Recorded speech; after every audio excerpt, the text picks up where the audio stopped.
घमंडी बाज। एक बार की बात है, एक बाज अपनी पत्नी के साथ पहाड़ों के चट्टानों पर रहता था। तभी एक दिन उन्होंने सोचा क्यों न जंगल के बीच में ही घोंसला बनाकर रह जाए। जंगल में रहेंगे तो शिकार के लिए ज़्यादा मेहनत भी नहीं करनी पड़ेगी, क्योंकि जंगल में तो कोई छोटे मोटे जानवर शिकार के लिए मिल ही जाएंगे। यह सोचकर बाज के इस जोड़े ने जंगल के एक सबसे ऊंचे पेड़ पर अपना घोंसला तैयार करना शुरू कर दिया। अब मौसम भी बदल चुका था। तभी एक दिन बाज की पत्नी ने घोंसले में अंडे दिए। बाजों का यह जोड़ा बहुत ही खुश था कि कुछ दिनों में ही उनके छोटे छोटे चूजे होंगे और वो उनके साथ एक साथ आसमान में उड़ेंगे। अब बाज अपनी पत्नी को अंडों के पास छोड़कर अकेले ही शिकार के लिए निकल जाता था और उनकी पत्नी घोंसले में रहकर अंडों की देखभाल भी करती थी। एक दिन जैसे ही वह बाज शिकार के लिए निकला तो उसने अपने घोंसले वाले पेड़ के नीचे एक चूहे को देखा। बाज ने एक ही झटके में उस चूहे को अपने पंजों में दबोच लिया। तभी चूहा अपनी मौत को सामने देख घबरा गया और बोला, बाज भाई, आप तो पक्षियों के राजा हैं, मुझ पर दया करो। मेरे जैसे छोटे चूहे को खाकर आपकी भूख शांत नहीं होगी। अगर आप मेरी जान बख्श दो तो मैं आपको एक ऐसी बात बता सकता हूँ जो आपके और आपके परिवार के बहुत काम आएगी। बाज चूहे की यह बात सुनकर रुक गया और बोला कि ठीक है, बताओ तुम क्या कहना चाहते हो। तब चूहे ने बोलना शुरू किया, बाज भाई, मैं जानता हूँ कि आप इस पेड़ के ऊपर घोंसला बनाकर अपने परिवार के साथ खुशी से रहते हो और मैं भी इस पेड़ के नीचे बिल बनाकर रहता हूँ। तो बात यह है कि इस पेड़ की जड़ें बिल्कुल खोखली हो चुकी हैं और इस जड़ों की पकड़ जमीन पर बहुत कमजोर हो गई है, इसलिए यह पेड़ किसी भी समय गिर सकता है।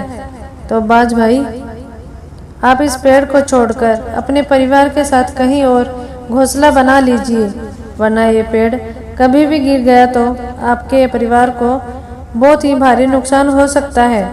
तभी बाज ने गुस्से में कहा कि तुम सिर्फ अपनी जान बचाने के लिए ऐसा कह रहे हो। मैं पक्षियों का राजा हूँ, भला तुम जैसे छोटे मोटे जानवर की बात पर विश्वास क्यों करूँ। मैं इतना ताकतवर हूँ कि अगर मेरे परिवार पर कोई मुसीबत भी आई तो मैं अकेला ही उसे संभाल लूँगा। लेकिन हाँ, तुम्हारी एक बात सही है कि तुम जैसे छोटे जानवर को खाकर मेरा पेट जरा भी नहीं भरेगा, इसलिए मैं तुम्हें छोड़ता हूँ। चूहा जानता था कि ये पेड़ कभी भी गिर सकता है, इसलिए वह ये चाहता था कि बाज अपना घोंसला छोड़ दे, लेकिन बाज अपने घमंड के कारण चूहे की बात को अनसुनी कर देता। लेकिन चूहे का मन ये सोचकर बहुत खुश था कि बाज ने उसे जिंदा छोड़ दिया था और उसे नई जिंदगी दी है। यह बाज का उस पर एहसान था। तभी अगले दिन जैसे ही बाज शिकार करने के लिए घोंसले से निकल पड़ा, वैसे ही पीछे से एक बड़ा नेवला पेड़ पर चढ़ गया और वह नेवला बाज के घोंसले तक पहुंच गया और अपने दांतों से बाज की पत्नी को डराने लगा।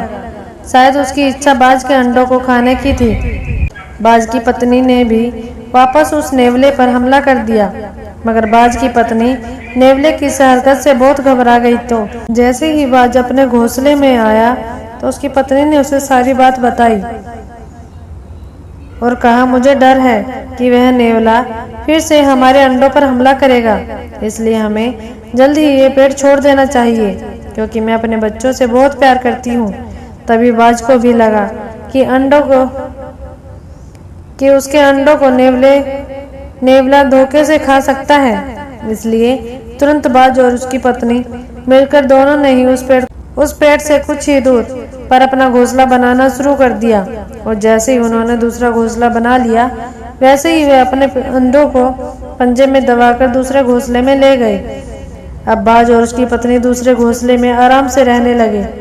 तभी अभी उन्हें दूसरे घोंसले में पहुंचे एक दिन ही निकला था कि शाम के समय तेज हवा चलने लगी। तभी उन्होंने देखा कि जिस पेड़ पर वह पहले रहते थे वह हवा की मार को नहीं झेल पाया और वह धड़ाम से जमीन पर बड़ी ही तेजी से गिर गया। वो पेड़ अपनी जड़ों के साथ ही पूरी तरह उखड़ चुका था। तभी बाज को अचानक ही उस चूहे की कही बात याद आई कि चूहे ने कहा था कि वह पेड़ जड़ों से बहुत कमजोर है, और कभी भी गिर सकता है। लेकिन अब तो बाज अपना घोंसला बदल चुका था, इसलिए बाज और उसका परिवार सुरक्षित था। तभी अगले दिन सुबह वह चूहा बाज के नए घोंसले के नीचे पहुंचा और उसने बाज को आवाज लगाई और कहा, क्यों बाज भाई, तुम्हारा परिवार अब सुरक्षित है ना? चूहे के साथ वह नेवला भी था। चूहे और नेवले को एक साथ देखकर वह बाज सोच में पड़ गया। तब चूहे ने बोलना शुरू किया कि हैरान मत होइए पक्षियों के राजा, भाई यह नेवला मेरा दोस्त है और इसने मेरी दोस्ती की खातिर ही तुम्हारे घोंसले पर हमला किया और अपनी जान को जोखिम में भी डाला। यह सब मेरा प्लान था ताकि मैं तुम्हारे और तुम्हारे परिवार की जान बचा सकूं। मैंने ही भेजा था नेवले को तुम्हारे घोंसले पर हमला करने के लिए, और वह भी ठीक उसी समय जब तुम घोंसले पर नहीं थे, क्योंकि मैं जानता था कि उस समय तुम्हारी पत्नी अकेली होगी और वह नेवले से डर कर तुमसे घोंसला बदलने को जरूर कहेगी। और हमारा मकसद भी यही था कि तुम अपने परिवार को कहीं और लेकर चले जाओ ताकि तुम्हारा परिवार, तुम्हारे बच्चे सुरक्षित रहे।